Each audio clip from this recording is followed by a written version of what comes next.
Hello everyone, we welcome you to the YouTube channel of Heart Lung Care Physio and Rehab. Heart Lung Care Physio and Rehab is a pulmonary, cardiovascular and diabetes rehabilitation center located in Vasai. Myself, Dr. Cheryl Kachpille, a cardiovascular and respiratory physiotherapist practicing at Heart Lung Care Physio and Rehab. We at Heart Lung Care Physio and Rehab provide physiotherapy services for heart disease, Hriday Rog, lung diseases, फुफ्फुसांचे आजार, diabetes, मधुमेह, and varicose veins involving other vascular conditions. So, today we have Dr. Rajiv Kenny, MS ENT surgeon, with us to share his views, his information, his knowledge with us regarding snoring. Why is snoring bad? How can we avoid it? And myself, I'll share some insights about how exercises will really help to reduce the snoring and its complications. So please stay updated. Please do watch our video and share with those in need. Thank you. सो आपण सेशनला start करत आहोत. मी doctor Rajiv केनी यांचं introduction करू इच्छिते. Doctor Rajiv Keni he is an MBBS MS ENT surgeon, ear, nose, throat surgeon. He is practicing at Praveen Hospital, Vasai, and Kurla Baba Hospital, Mumbai. So, doctor, we welcome you because आम्ही एक reason why we invited Dr. Rajiv because he is an ENT surgeon. Because nose बद्दल we don't talk much. हम nose के बारे में इतना discussion नहीं करते. So let us now listen to him what he wants to say. वो क्या हमें सिखाने वाले about nose and what is how it helps about snoring basically. So Dr. Rajiv, you can start with the session. I welcome all the people on this session, and so I'll be changing my language from Hindi English आपको समझाने के लिए कि नाक के बारे में कुछ चीज़ें हैं जो important है, स्नोरिंग के बारे में नाक का क्या रोल है और हमारे नाक और मुंह के बीच में जो पर्दा रहता है जिससे सांस सेपरेट होती है उसका क्या रोल है खराटों में, ठीक है. So now Dr. Cheryl has been practicing cardiorespiratory physiotherapy for last 2 years after her completion, and she's been addressing the patients really well. So I will also address how nose is important in these patients who have cardiorespiratory illness. So snoring exactly क्या है? Snoring यानी कि खराटे आणि मराठीमध्ये आपण ह्याला म्हणतो गोरणे, ठीक है. तो snoring is basically vibration of the muscles involved in nose, soft palate and the hard palate, okay, and this vibration presents as a voice during sleeping, okay. Hindi में बताना जाए तो फिर जो पर्दा रहता है जिसे हम soft palate कहते हैं, नाक और मुंह के बीच में यहाँ पे कुछ मसल्स रहते हैं, ठीक है. जब भी हम सांस लेते हैं इन मसल्स का वाइब्रेशन से एक साउंड प्रोड्यूस होता है जिसको हम स्नोरिंग कहते हैं, ठीक है. अभी स्नोरिंग होने के बहुत से कारण हैं, तो हम इनको शरीर रचना में डिवाइड कर सकते हैं एंड फिजियोलॉजिकली, मतलब जो नॉर्मल चीजें हो सकती है बॉडी में उनके हिसाब से, ठीक है. तो शरीर रचना के हिसाब से अगर डिवाइड करेंगे तो सबसे पहली चीज, since I am an ENT doctor, I will address my nose about this, ठीक है. तो नोज में रहने वाली सबसे पहले और मोस्ट कॉमन फाइंडिंग जो लोगों में रहती है वो है DNS, जिसको कहते हैं deviated nasal septum. Mostly layman term में बहुत से लोग इसे कहते हैं कि सर हमारी नाक का हड्डी थोड़ा टेढ़ा है करके, when they present to me, okay. तो नाक का हड्डी टेढ़ा होना मतलब नाक के हड्डी के दो प्रकार, मतलब दो हिस्से रहते हैं. एक रहता है there is a bony cartilage, मतलब sorry there is a bony septum and there is a cartilaginous septum, okay. So इन दोनों भी हिस्सों में या तो डिविएशन रह सकता है या किसी एक हिस्से में डिविएशन रह सकता है, ठीक है. So that affects whenever we breathe through nose, तो पूरी सांस अंदर नहीं जा पाती, इसलिए people have to strain, मतलब लोगों को जोर लगाना पड़ता है नाक पे, and mostly people complain about this at night when they go to sleep, ठीक है. So that is the first and foremost reason for snoring अगर DNS हो तो. दूसरा रीजन हो सकता है कि जिनको कांस्टेंट साइनोसाइटिस की कंप्लेन हो सकती है, यानी कि जिनको कांस्टेंट नेजल डिस्चार्ज है, जो कांस्टेंटली ये कंप्लेन करते हैं कि सर हमारी नाक बहती है, हमें रात को सांस लेने में दिक्कत होती है और रात को हमारी नाक एकदम जाम रहती है, तो these people tend to snore more, okay. So that is sinusitis. Thirdly when we come to the muscles, okay, अभी कुछ लोगों में जो सॉफ्ट पैलेट के मसल्स रहते हैं वो या तो लैक्स रह सकते हैं, ठीक है. लैक्स यानी कि द मसल का टोन नहीं रहता, तो व्हेन वी ब्रीथ, जैसे अगर ये नोज रहेगा और ये ओरल कैविटी रहेगा, तो जब भी नाक से सांस अंदर आएगी तो ये मसल्स का वाइब्रेशन होगा, ठीक है। ये वाइब्रेशन के कारण एक साउंड प्रोड्यूस होगा, उसे स्नोरिंग कहते हैं, जैसे मैंने पहले बताया। तो ये मसल्स अगर वीक रहे, ठीक है, तो इनके कारण स्नोरिंग हो सकती है, ठीक है। तो एनाटॉमी में पहले नोज हो गया, ठीक है, and then there is soft palate. फिर हो गया अपन, we can just come down little lower on the trachea, जो कि श्वास नलिका जिसको हम बोलते हैं, ठीक है। श्वास नलिका में उसके ऊपर एक कार्टिलेज रहता है जिसे हम कहते हैं एपिग्लॉटिस। कुछ कुछ लोगों में एपिग्लॉटिस कभी कभी श्वास नलिके के ऊपर गिर जाता है और फिर इसका वाइब्रेशन प्रोड्यूस होता है, देन फिर उसे भी स्नोरिंग के हिस्से में गिना जाता है, ठीक है। The other thing is your neck muscles, ठीक है। नेक मसल्स अगर बहुत टॉट हो तो अंदर का लैरिंजियल इनलेट छोटा हो जाता है, तो we want to breathe with more effort, हमें ज्यादा एफर्ट लगाना पड़ता है ब्रीदिंग में, तो तभी स्नोरिंग पैदा हो सकती है, ठीक है। अगर लैरिंजियल इनलेट छोटा हो या कोई भी एनाटॉमिकल वेरिएशन हो, जैसे अगर वहां पे कुछ जैसे कोई पैथोलॉजिकल कंडीशन हो गई किसी पेशेंट को, से स्वर यंत्र के यहाँ पे कोई नोड्यूल हो, या फिर जो श्वास नलिका के यहाँ पे कुछ ट्यूमर हो, या निगलने की नली के यहाँ पे कुछ ट्यूमर जैसा हो, तो उनमें भी स्नोरिंग पैदा हो सकती है, ठीक है। तो एनाटॉमिकल वेरिएशंस में ये सब चीजें आते हैं। अभी एनाटॉमिकल वेरिएशंस सभी में नहीं रहते, और जरूरी नहीं कि सभी जिनको स्नोरिंग होता है इन्हें सोने में दिक्कत हो, ठीक है। इसे कहते हैं ऑब्स्ट्रक्टिव स्लीप एपनिया, ठीक है। इसका मतलब क्या होता है कि कुछ लोगों को जिनको स्नोरिंग बहुत ज्यादा होती है, ये रात को उठ के बैठ सकते हैं, यानी कि उनको सांस लेने में इतनी दिक्कत हो जाती है कि इनकी नींद टूट जाती है, ठीक है। सभी लोगों को ये चीज नहीं होती, ओके। उनको सिर्फ स्नोरिंग होती है, इनकी नींद भी कंप्लीट होती है और ये परफेक्टली कंफर्टेबल सो जाते हैं, ठीक है। लेकिन कुछ लोग ऐसे रहते हैं जिन्हें स्नोरिंग होती है और एक टाइम पे ये स्नोरिंग के कारण उनका सांस लेना ही रुक जाता है, तो वो उठ जाते हैं। ऐसे लोगों को बहुत सी बीमारियां, मतलब सुबह उठ के थोड़ा इरिटेबिलिटी जैसा रह सकता है, या फिर उनके कुछ अंडरलाइन कंडीशंस रह सकते हैं जिन्हें हमें एड्रेस करना पड़ता है लेटर ऑन। सो जैसे मैंने बताया, स्नोरिंग का पहला हिस्सा रहेगा शरीर रचने का। तो शरीर रचने में आएगा नाक, नाक के कुछ डिसऑर्डर्स है, जैसे डीएनएस हो गया, साइनोसाइटिस हो गया। अगर हाँ, नाक में अगर कुछ कुछ गोश्त बढ़ रहा है जिसे हम नेजल पॉलिप कहते हैं, ठीक है, वो एक हो गया। देन सॉफ्ट पैलेट के एब्नॉर्मलिटीज हो गए। देन हाँ, अभी कुछ लोगों में कभी कभी जो जबान है, tongue, the tongue itself can be a little large, कुछ लोगों में ये रहता है। So when they sleep, this large tongue ना, जैसे कुछ लोग बहुत सीधा सोते हैं, एकदम एकदम सीधा सोते हैं, तो gravity can cause the tongue to fall down and narrow the inlet. जैसे if this is a tongue and ये tongue के नीचे का inlet रहेगा, तो tongue will fall down and it will narrow the inlet. मतलब जो हिस्सा है सांस लेने का वो और कम हो जाता है, तो फिर इससे भी स्नोरिंग पैदा होता है, ठीक है। तो इन चीजों को हमें एड्रेस करना पड़ता है। वो फिर हम अगर पेशेंट को सच में ये प्रॉब्लम रहे कि उनको स्नोरिंग के कारण नींद नहीं पूरी हो रही है, then we have to address it surgically as well as medically. मतलब अगर ऑपरेशन लग सकता है तो उन्हें ऑपरेशन के बारे में समझाना पड़ता है, या मेडिकली भी ट्रीट होता है तो मेडिकली बता सकते हैं उन्हें। तो ये हो गया शरीर रचने का हिस्सा।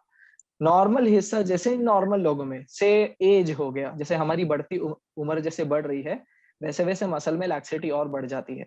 लैक्सिटी जैसे मैंने पहले कहा कि मसल का लूजनिंग, अगर मसल का लूजनिंग ज्यादा रहे तो फिर स्नोरिंग ज्यादा होती है, ठीक है। सेकेंडली, जिन पेशेंट्स को बीपी हो, ब्लड प्रेशर की बीमारी जैसे हाइपरटेंशन हो, या फिर किसी किसी पेशेंट्स को कोलेस्ट्रॉल हो, या कोई पेशेंट्स ओबीज यानी कि ओवरवेट हो, ठीक है, या फिर जो स्टेचर मतलब अपना पूरा शरीर का जो रचना है, किसी किसी का गर्दन छोटा होता है या किसी किसी का गर्दन बहुत फैट होता है, तो ये सब चीजें हैं जो स्नोरिंग पे और भी प्रभाव डाल के उसे बढ़ाते हैं। सो जब भी ये लोग सोने की कोशिश करते हैं, तो ये सब चीजें, जैसे अगर छोटी गर्दन हो या फैट गर्दन हो, तो ये सब एक वेट डालते हैं अपने ट्रेकियल एयरवे पे, जिससे हम श्वास नलिका कहते हैं। अगर उस पे वेट आया तो फिर सांस लेने में दिक्कत होती है एंड देन स्नोरिंग होता है, ठीक है। तो जैसे मैंने पहले कहा कि स्नोरिंग सभी को रहता है, लेकिन सभी को इसकी दिक्कत नहीं होती, ठीक है। लेकिन कुछ लोग ऐसे होते हैं जिन्हें स्नोरिंग से रात में जागना पड़ता है, यानी कि उनकी नींद कंप्लीट नहीं होती। तो इससे we have a lot of complications और sequelae of things that present after this slowly and steadily. जैसे अगर नींद कंप्लीट नहीं होती, बहुत से लोग सुबह फिर इरिटेबिलिटी का कंप्लेन करते हैं, या फिर उनका कंसंट्रेशन में दिक्कत होती है, ठीक है, या फिर these patients mostly have blood pressure, मतलब दे बिकम एग्रेसिव, उनको कोई चीज में मन नहीं लगता कभी कभी, या फिर किसी चीज में फोकस करने में बहुत दिक्कत हो जाती है, ठीक है, and then their entire lifestyle changes. सो अगर ऐसा कुछ रहे तो then people should definitely consult a physician that I am not able to sleep, ठीक है। देन इसमें अभी पेशेंट को सवाल आता है कि मैं किसको पूछूं कि मुझे नींद नहीं मिल रही है क्योंकि मुझे खराटे बहुत ज्यादा आ रहे हैं और मैं सो नहीं पा रहा हूँ, ठीक है। तो you can go to an ENT surgeon, ठीक है, क्योंकि ईएनटी असेसमेंट पहले इंपॉर्टेंट है अगर एनाटॉमिकल वेरिएशंस है तो, क्योंकि मोस्टली पेशेंट में अगर डीएनएस होगा, जैसे नाक का हड्डी का टेढ़ा होना या फिर साइनोसाइटिस होना, तो we can address it medically also और we can advise them surgically accordingly, ठीक है।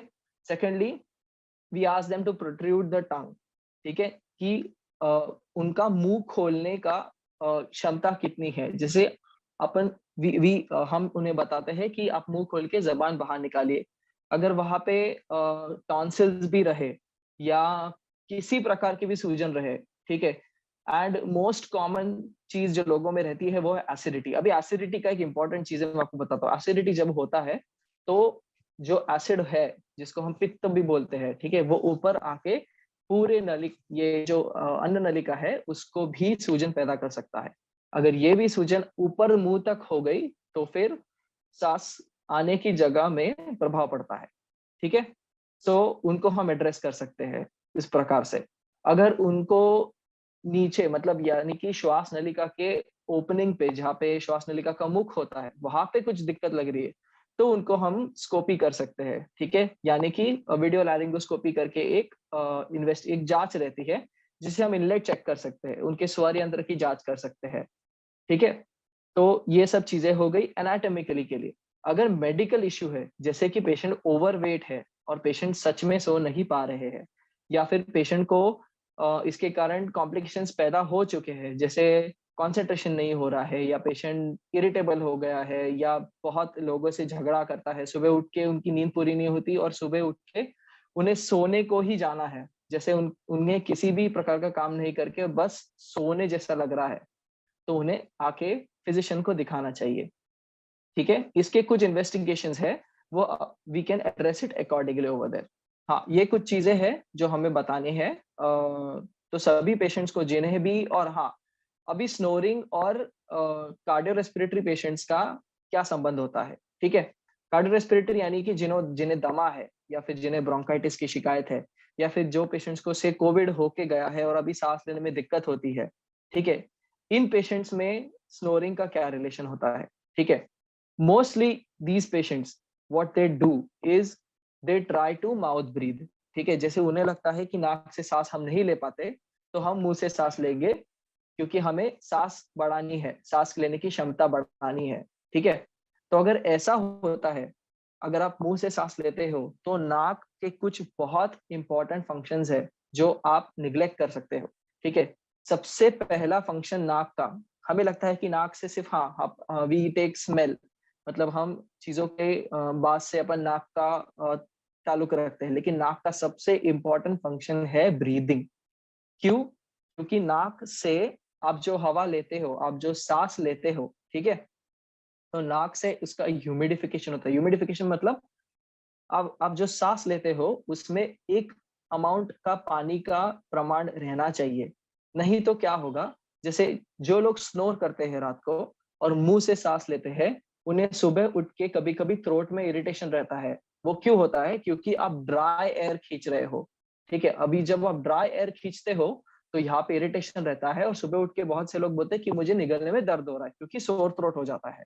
तो नाक क्या करता है, नाक में जब हवा जाती है, आप जब भी नाक से सांस लेते हो तो उसमें कुछ पानी का प्रमाण बढ़ जाता है और फिर वो सांस आराम से श्वास नलिका में पहुंच जाती है, ठीक है। दूसरी बात, नाक से जब भी सांस अंदर जाती है तो वो एक फ्लो में जाती है।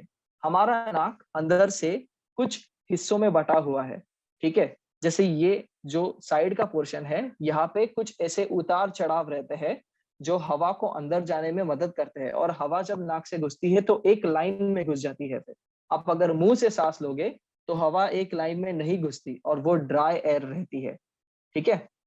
तो ये चीजें जब सांस के नियंत्रण में बहुत मदद करती है, ठीक है? सेकंड चीज, नाक का जो सांस आप लेते हो उसका सिर्फ 10% ही आपको बास आने में मदद करता है। आप समझ रहे हो? जैसे अगर आप 100% अगर आप नाक से सांस लेते हो तो उसमें से सिर्फ 10% ही स्मेल आता है आपको किसी भी चीज का। तो अगर सोचिए, अगर आप नाक से सांस ना लो तो आपका स्मेल लेने का भी क्षमता जो है वो भी घट सकती है। तो आपको जितना हो सके आपको नाक से सांस लेनी पड़ेगी, क्योंकि आप अगर मुंह से सांस लोगे तो स्मेल लेने की क्षमता में भी असर पड़ेगा। लेटर ऑन फिर आपको नाक के अंदर ड्राइनेस नजर आएगा, ठीक है? नाक के अंदर क्योंकि कुछ ऐसी चीजें हैं जो महत्व है, जैसे अगर आप नाक से सांस ना भी लो तो फिर आपको साइनोसाइटिस की भी शिकायत बढ़ जाएगी, क्योंकि अपने चेहरे में ये जो हड्डियां है, ये हड्डियां के अंदर सर्दी जमा होने के कुछ हिस्से हैं। सभी को सर्दी जमा होती नहीं है यहाँ पे। अगर आप नाक से सांस ना लो तो ये सर्दी इधर ही जमी रह जाएगी, अंदर नाक के अंदर आके गले में नहीं आ पाएगी। जैसे किसी लोगों को जब सर्दी होती है तो उन्हें ये चीज करने की आदत रहती है, हम हमेशा ऐसे हमेशा करते हैं ताकि वो जो बलगम हो नाक से वो मुंह में आके अपन या तो उसको थूक सके या तो फिर लोग निगल लेते हैं, ठीक है? अगर आप मुंह से सांस लो तो आप ये नहीं कर पाओगे सर्दी के टाइम पे, तो ये सर्दी आपके हड्डियों में जमी रह जाएगी और फिर होता है साइनोसाइटिस, ठीक है? इसलिए नाक का प्रयोग करना इन पेशेंट्स के लिए बहुत जरूरी है जिन्हें भी अस्थमा हो या फिर ब्रोंकाइटिस हो। हम हमेशा कहते हैं कि इन पेशेंट्स को नाक से सांस लो। एक नॉर्मल एग्जांपल है, जो लोग फिट भी लोग रहेंगे, जो लोग जॉगिंग के लिए जाते हैं या जो दौड़ते हैं, वो हमेशा जानते हैं कि भले उन्हें कितनी भी थकान हो, वो कभी भी मुंह से सांस नहीं लेते। वो हमेशा नाक से ही सांस लेते हैं, क्योंकि अगर मुंह से सांस लेंगे तो फिर ड्राई एयर अंदर जाएगी और फिर आगे जाके और भी सांस लेने में दिक्कत होती है। इसीलिए हमें नाक से सांस लेने की कोशिश जितनी हो सके उतनी कोशिश करनी चाहिए, ठीक है? सेकेंडली, अगर नाक में इन्फेक्शन हो गया या फिर अगर नाक ब्लॉक हो गई, अगर आप नाक से सांस ना लो तो फिर ईयर से आने वाली नाक के इधर नली रहती है, ठीक है? वो नली भी ब्लॉक हो सकती है और फिर आपको कान में भी दर्द होना शुरू हो सकता है। तो ये सब ही चीजें जुड़ी हुई है, इसलिए नाक से सांस लेना इम्पोर्टेंट है, ठीक है? अभी कुछ लोगों को जो दारू या फिर स्मोकिंग करते हैं उन्हें ये स्नोरिंग का सबसे हाई रिस्क बढ़ जाता है। जैसे क्या होता है, जो लोग दारू पीते हैं, ठीक है, उनमें इन मसल्स की एक्टिविटी में एक प्रकार का डिप्रेशन आ जाता है। डिप्रेशन यानी कि उनका एक्टिविटी लो हो जाता है। तो इन्हें क्या होता है, ये जब सो जाते हैं या बहुत ज्यादा दारू पी लिया या कुछ भी प्रमाण में दारू पी लिया किसी एज ग्रुप में, तो फिर उनको भारीपन महसूस होता है उनके मसल्स में और फिर उनका स्नोरिंग बढ़ जाता है। सेकेंड चीज, स्नोरिंग कब बढ़ेगा? जब भी आपको प्रॉपर नींद नहीं मिलेगी। अगर आप से देर रात को काम करते हो या फिर आपकी बहुत दिन से 2 दिन से नींद नहीं हुई है, तो फिर आपको स्नोरिंग का प्रमाण बढ़ जाता है, ठीक है? Smoking also increases the risk of snoring, ठीक है? जैसे सभी मसल्स के ऊपर का म्यूकोजल का लाइनिंग सूख जाने लगता है स्मोकिंग करने से, तो फिर आपको उसमें भी स्नोरिंग का ये बढ़ जाता है, ठीक है? Later on coming to age only, age में स्नोरिंग रह सकता है, लेकिन अगर स्नोरिंग के कारण सोने में दिक्कत हो तो उन्हें आके फिजिशियन को बताना चाहिए। नॉर्मल स्नोरिंग सबको रह सकता है। हाँ, अगर आपको स्नोरिंग को नॉर्मल स्नोरिंग को भी ट्रीट करना है तो इसके कुछ मेडिकल इश्यूज भी, मतलब मेडिसिनली भी अपन एड्रेस कर सकते हैं। ऑल्सो कुछ एक्सरसाइजेस होते हैं जो हम पेशेंट्स को बताते हैं। अगर पेशेंट को मुंह खोलने में दिक्कत होती है या फिर पेशेंट को से टंग प्रोट्रूड, जैसी जबान बाहर नहीं निकाल सकते, तो उन्हें हम वो एक्सरसाइज बताते हैं ताकि जो जबान और ऊपर के जो मसल्स है उनमें, ठीक है? तो ये कुछ चीजें हैं जो आपको जाननी चाहिए, specially for the people who have COPD and asthma related issues. अगर आपको कुछ भी इसके ऊपर और भी सवाल हो तो आप मुझसे पूछ सकते हैं जरूर। हेलो। हेलो या हाँ। यस सो डॉक्टर राजीव ने अच्छे से एक्सप्लेन किया है कि स्नोरिंग क्यों होता है and what is the importance of nose. So I just take 5 minutes and explain कि how does physiotherapy help. Okay, अभी स्नोरिंग के अलग अलग रीजंस है जो हमें ऑलरेडी पता है अभी, and then the only thing which we want to address to you is हम जिम जाते हैं, हम रिहैब करते हैं जिनको लंग्स का कंडीशन है या फिर asthma, ILD. We make a muscle strong, मतलब हाथ के मसल्स, पैर के muscles, breathing muscles, we make them strong. Okay, जैसा वेट लिफ्टिंग है या फिर डंबल से एक्सरसाइज करना है, साइकिलिंग है, वॉकिंग है, this is a part of our exercise program, yoga है. At the same time tongue is an important muscle जो हम usually we forget. Okay, so tongue के एक्सरसाइजेस जो है that is really important, but वो exercises after an assessment. For example हम doctor के पास जाते हैं, डॉक्टर हमें चेक करते हैं, वैसे ही हमें एक असेसमेंट किया जाता है कि आपका ब्रेथ होल्डिंग टाइम कितना है, ब्रेथ होल्डिंग कैपेसिटी कितना है, टंग के फंक्शंस कैसे है, रीजन क्या है स्नोरिंग का, और उसके हिसाब से एक्सरसाइजेस बताए जाते हैं. दैट इज इंडिविजुअल बेस्ड, हर एक इंसान को अलग से एक्सरसाइजेस अलग तरीके से बताए जाएंगे. So most important is your tongue, which needs an exercise. Second thing, जो tongue exercises play an important role in snoring, because we have seen, for example, जो अभी रेस्पी पेशेंट्स है जो steroids पे रहते हैं, sometimes अपना इधर there is fluffy face because of fat deposition. And हमने देखा है कि when you start with tongue exercises over the month, okay, for example 10 minutes every day, 2 to 3 times a day, there is no fixed prescription per se. But जैसा research बोलता है कि at least 3 months if you continuously do tongue exercises which we prescribe, that will help you. For example, this fat also reduces, it makes your upper airway strong. जो muscles, जैसे doctor Rajiv ने भी बताया कि जो muscles relax हो जाते हैं. और we also had a question that can you explain more about the muscle laxity and the muscle tone in the upper airways. So basically with exercise we strengthen the upper airway muscles. Second thing, singing. We always have singing sessions. So singing is a really good, tool to enhance your upper airways, which is really helpful. Third is also vocal training. For example, vowels bolna या फिर even speech therapist can help you out with if there is excessive snoring. And along with that, your physical activity. Not just sticking to it. For example, obesity है, hypertension है, अपने जो walking रहता है, walking कितना करना है और कितना टाइम करना है, अपना हार्ट रेट कितना जाना है. So wherever you all are located, we would advise that physiotherapy plays an important role along with medical surgical treatment. For example, if you go to an ENT doctor, you take his opinion, you take his advice, whatever medications are prescribed, you do follow. At the same time, you also go to a physiotherapist who can help you out with breathing exercises, because maximum people we use our mouth sometimes. Okay, so nose breathing is also an important thing. So we also advise you that exercises of your tongue only after prescription. Okay, so there are few exercises in yoga which people already do, which is really helpful, but a proper assessment, suppose nose blocking exercises hai. So next month we are planning to keep a webinar for physiotherapists only to learn more about the exercise.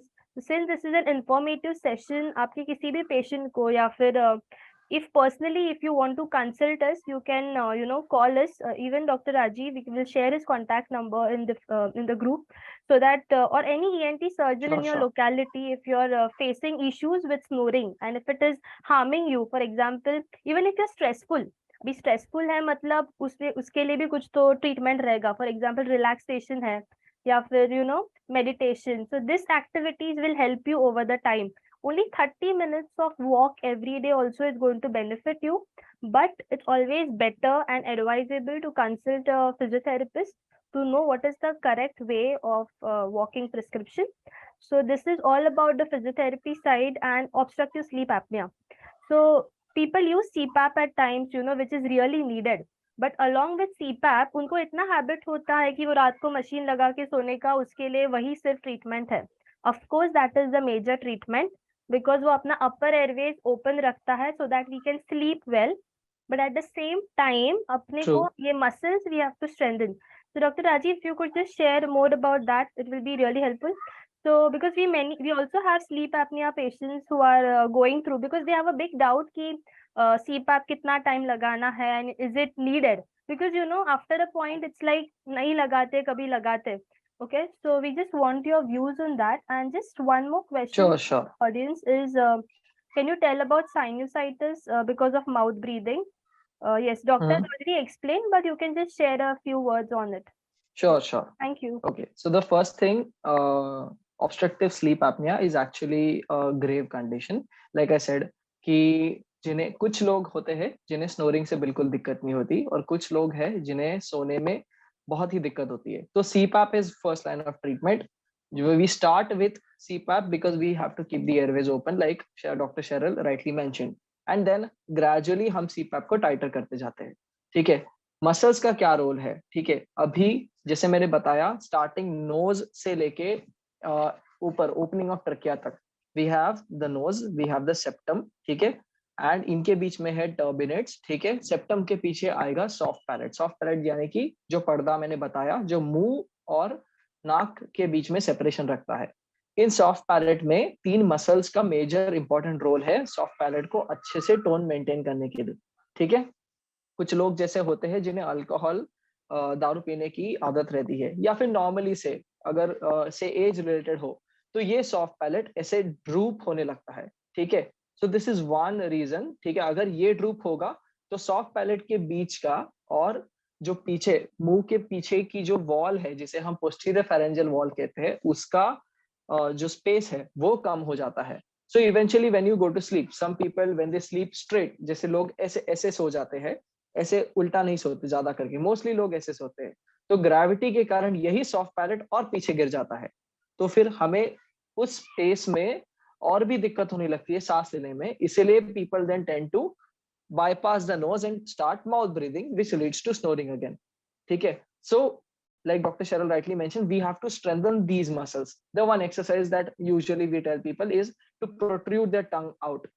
We tell people to constantly keep doing this. So what happens, this is यहाँ पे रहता है platysma muscle. ठीक है. ये neck का tone एक maintain करता है. ठीक है. So when they constantly keep doing this, तो we tend to pull the palate ahead. ठीक है. टंग से होता है, वो पर्दे को हम आगे खींच सकते हैं एंड देन वो एक टोन क्रिएट हो जाता है.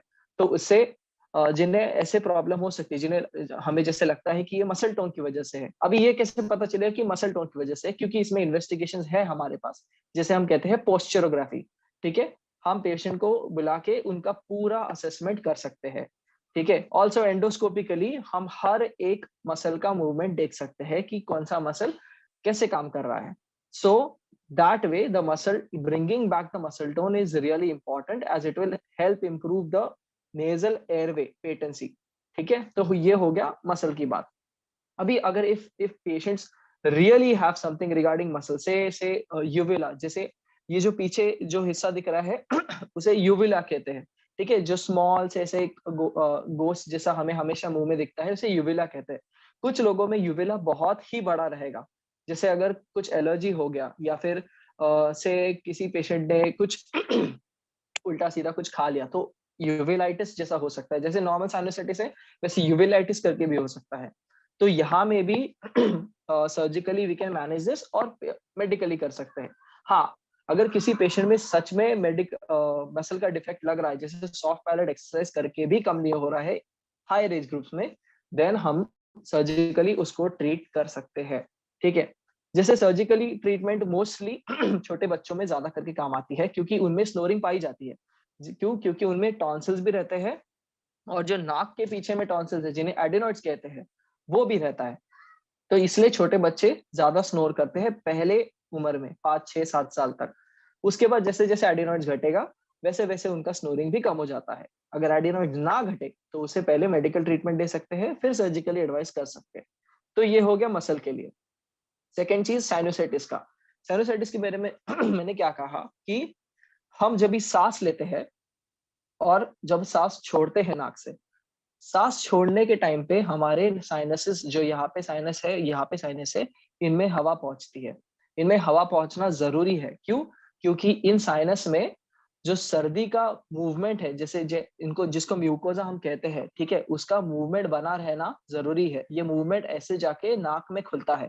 अगर आप नाक से सांस ना लो तो फिर इन साइनसेस में हवा नहीं जाएगी, और अगर हवा नहीं जाएगी तो इन साइनसेस का ओपनिंग बंद हो जाएगा, तो इनका मूवमेंट भी कंप्लीट नहीं होगा और यहाँ पे सर्दी बढ़ने लगेगा, जिसे हम साइनोसाइटिस कहते हैं। तो सिमिलरली यहाँ पे साइनसेस है, इन्हें हम फ्रंटल साइनस कहते हैं, तो फ्रंटल साइनस का भी ओपनिंग यहाँ पे ही रहता है। तो अगर नाक से सांस जानी बंद हो गई तो पूरे साइनसेस का जो म्यूकोजा है उसके ऊपर की जो चमड़ी है वो ड्राई होने लगती है, एंड देन ऑब्लिटरेशन जैसे ऑब्स्ट्रक्शन होने लगता है। फिर पेशेंट स्टार्ट कंप्लेनिंग की नेजल स्टफीनेस है। जैसे normal example was with corona patients. Corona patients में यही हुआ था कि corona patients they were trying to mouth breathe most oftenly, and then they used to experience nasal stuffiness। ठीक है, नेजल स्टफीनेस का एक बाद में भी दूसरा डिसऑर्डर हुआ था, बहुत से पेशेंट्स में पाया गया था, जिसको हम ब्लैक फंगस भी कहा था। ठीक है, but we will not address that issue right now. So anyway, so sinusitis can be caused due to obstruction of the airway of the nose, so that is the relation of COPD patients with sinusitis। इसीलिए mouth breathing ज्यादा नहीं करते हैं। Yes, and doctor also mentioned about children, मतलब बच्चों में भी आजकल हमारे क्लिनिक में if you notice we also have kids like 3 years, 5 years, 7 years, 15 years, okay, with snoring issues, with asthma issues, with mouth breathing issues। तो जब हमारे बच्चे छोटे हैं तभी से ही हमें बेसिकली हम जो अब अटेंड कर रहे हैं we want you to spread the word and spread the information so that we help the society, okay। So जो बच्चों को स्नोरिंग है या फिर अस्थमा जैसा तकलीफ होता है, please consult a physician, please consult a physiotherapist, because we can help, okay. So there are different techniques of breathing. Suppose nose breathing कैसे करना है, बच्चों में थोड़ा अलग तरीके से हमें उनको समझाना पड़ता है, बिकॉज अभी से हमने ख्याल नहीं रखा तो as they grow sometimes the things become severe. For example obesity है, चाइल्डहुड ओबेसिटी है, या फिर एलर्जीज रहते हैं। So at least the guidance, एक guidance जब उनको मिलेगा कि how to breathe, the parents play an important role। So everyone who is a parent here or who is in the family, if you notice any of your children suffering from nose block या फिर any issues with breathing, okay, so please do consult doctor and take a proper step। And also about COPD, because if you continuously mouth breathe, the chances of infection, मतलब infection या फिर germs या फिर bacterial infection जाना is very high। So mouth breathing is totally avoidable, that is what we also advise। and it is also in normals, if normal हम भी देखेंगे कभी कभार हम mouth breathing कर लेते हैं, so we need to practice breathing exercises in our daily routine also। So yes, that is that is all from our side, so we can help you more। if you have any doubt, if you want a consultation, you can please feel free to contact us, because individual based exercise prescription or treatment is always helpful। so please stay connected with us। thank you once again, join होने के लिए सबका धन्यवाद। and thank you Dr. Rajiv for being on Heart Lung Care Physio and Rehab platform, because it was really helpful, and we are looking forward to more knowledge from you, more information from you in person also in our clinic, okay। so thank you once again for all of them who have joined। कुछ भी पूछना रहेगा, you can just message us, and please take care and spread the message। ये हमने free रखा, informative रखा ताकि हम लोगों तक पहुंचे, because if snoring हमने अभी ख्याल नहीं रखा है, just a minor thing, it can land up in high blood pressure, obesity, बहुत चीजें। so the current scenario we are dealing with is having a healthy lifestyle। so please do share the word, if anything please message us। thank you so much once again।